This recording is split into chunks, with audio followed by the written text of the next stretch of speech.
Hi everyone, it's Margaret here with 60 and Me. Hope you're doing well today. Welcome to a brand new day. I've got a topic today that is very close to my own heart, and I hope that you find it useful. As many of you know, I worked with Elizabeth Kubler Ross for a couple of years, helping her organize her life, death, and transition workshops in Europe. And I did this because I had lost my mom recently, and I connected with her, and she and I just had a great connection. So we decided that I would help her with these seminars, and it took me into a world of dealing with bereavement and loss, and I wrote several articles that were in newspapers in the UK that just generated a lot of interest, and it was really, really clear that there were so many people that were dealing with bereavement and loss and not having anywhere to go to really work it through. Now, Elizabeth was groundbreaking in her thinking about how to talk to the dying patient, how to talk to the families, and just kind of to open the communication doors. That was her whole thing, that people needed to work through the process. And she came up with this model of the stages of bereavement, or the stages of grief, and it became kind of a model that doctors and nurses, and for many years people use this as their model for dealing with the process of grieving. And I know that in our community we have so many women who have lost partners, lost friends and family, and are dealing at some level or another with the whole issue of grief, and it's hard. There are support groups. We have our community here. There's friendship groups that you can connect with to help you through it. But just to clarify or to remind you of those 5 stages of bereavement or loss, they are denial, anger, bargaining, depression, and acceptance. Now, Elizabeth always talked about these stages as not being linear, and you didn't start off with feeling, denial and then moving straight to acceptance or back and forwards. It was not a linear line. You could go back and forward over many years through these different stages, and it wasn't something that instantaneously you got through one and then you moved to the next and the next and then you were okay. It just wasn't like that at all, and she knew that. So this whole model has been tweaked, and in fact, I want to talk about it today in the sense of just navigating the transitions that we have in our life. It's not just about dealing with a death or with a final loss. It's actually all the things that we go through in our lives are transitional, and how this model can help you perhaps to think about it and to work through the stages. Now, funnily enough, or strangely enough, this is about 20 years ago, I started a website after my divorce called X in the City. And this never became a big site, but I did it for myself mostly. And I was going to write a book about it. It was my kind of passion to translate the stages that I had learned about with Elizabeth and her, the stages of bereavement, to divorce. And it was the stages of, I think it went into exile, express, explore, and then finally, exhale. And the stages that you go through when you are getting divorced, and you, first of all, it's like, no, I'm going to hide away here. I'm going to, escape and reheal. And then I'm going to maybe, express it with anger, my emotions, my feelings. You can see how the model would work for divorce, because divorce is a major thing that a lot of people go through in their 50s and 60s, and it's hard, and it's a bereavement. It's a loss of something really, really precious. It's a marriage, or maybe in some cases you initiated it and you were happy to move on, but in many cases it was it's a situation where you're grieving a loss of a commitment, a marriage, a way of life that you may have thought was going to be yours forever and ever, and there you were, not in that role anymore. So I actually applied it to divorce, and it's funny how that all came about, because I had the site for many years and I wrote about articles to deal with divorce and loss, and I think it all kind of made sense for me, at least. Perhaps it was just to help me myself, but anyway, you get the idea. So if we can apply some of these the 5 stages of bereavement and loss to the transitions that we just go through in our lives, maybe that would be useful. And when I talk about the transitions, I'm talking about not just divorce.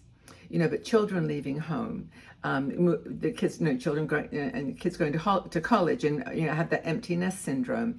It's the transition when maybe you change a job, or you change a relationship, you end a friendship. You decide as you get older that there's, your values just don't align with some of the people that you used to associate with, mostly perhaps through associations of work or children. But I think that looking at these stages of denial, anger, and so on, in terms of those transitions, is really, really useful. So I think that the first one is denial.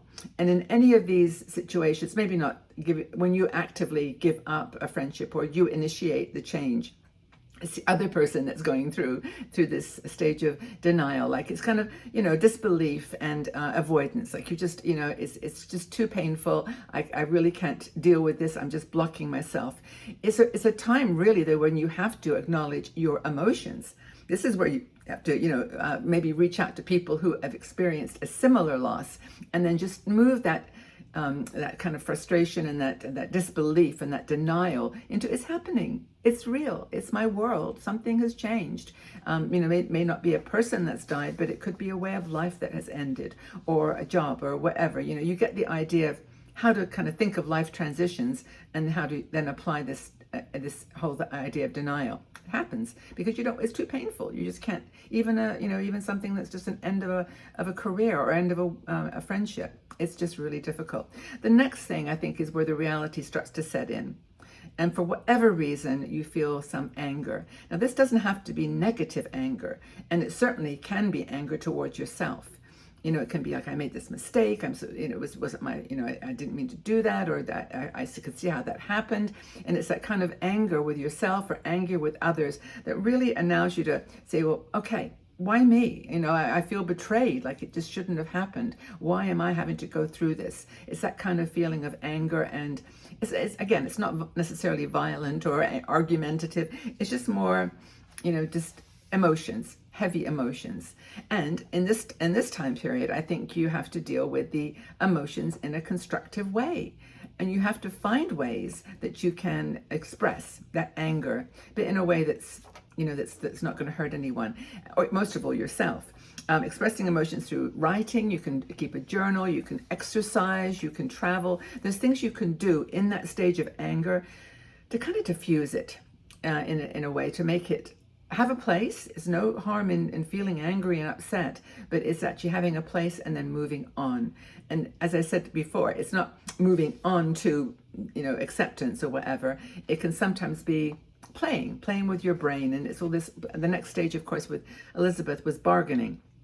And this is where you start to, well, if only I could do this, then I could do that. Or even reaching out to the deity and saying, if only you'll give me this one more chance, or whatever, I promise forever and ever I'll do this. And it's this kind of bargaining of like, my pain can be, kind of diluted by this. And that's the thing about bargaining. Very hard one. Depression is a stage that a lot of people dive right into after the anger and the denial. It's depression. It's just sadness. When something ends that you really had so much invested in, and you really, really wanted, and you really loved, it's hard. And so that's the sadness that, you can look at the triggers. You can see, is it like a day? Is it a time? Is it a place that triggers this depression? Or is it something that's just deeper? And it's loneliness, and it's isolation. And of course, we've talked about this so many times on 60andMe. It's the time to get out into the world, volunteer, do things, try to take your isolation and depression and transform it, Now, the final stage, of course, is acceptance. and that can take decades. It can take forever, and maybe never. Maybe you never come to full acceptance that person is no longer in your life. I know I've read comments here in our community of women who've lost husbands, 17, 20, 18, whatever years ago, and they're still feeling that depression and that sadness. And I think that that's the kind of the really hard one to pull yourself out of, because you had a whole construct around that not just a husband or a bereavement, but an actual lifestyle. You were the worker. You had an identity based around your job. And when you transitioned out of that, there was emptiness. And that's really, really hard. So I think that moving into acceptance is the hardest stage, but there is in all of this, all these 5 stages, a potential for growth and for redefinition of what's important in your life. It's an opportunity to restate your values, to really say to yourself, this is what's important to me, this is where I'm going with it, I'm staying, this is my focus, and then to move into a new phase of your life. So through all of this, these transitional stages of, the anger and, the denial, anger, bargaining, depression, acceptance is a chance to grow. So if you had an experience that you'd like to share with us, a transition that you had challenges accepting and went through these stages, or if you want to talk about a loss of a person or family, I would love to have you share. I mean, this is the beauty of 60andMe, I think, is that we have a format here where you can chat on this channel. You can go to our website, other places. You can join our Patreon group if you want a smaller kind of supporters group. And, you've got lots of options in Pinterest, TikTok, all of them. We're there in every place because everyone is there. And I wanted to make sure that we covered all these topics for as many people as possible. So if you like this video, would you do me a favor and just like it? Or if you didn't, or subscribe to this channel if you haven't done that. I do videos 4 times a week, and it's really an opportunity to work some of this stuff out. And I'm really grateful to be by your side and for you to be by my side. It means a lot. Okay, everybody, so let's have your stories. Share if you want. And if you see someone that's struggling or remembering something that you can relate to, leave a comment, give them a hug. It's super important. We need each other. Okay, everyone, have a super day. Go out into the world, shine with all the love that you can find inside your heart. Make those transitions with grace and be kind to yourself, okay? Lots of love.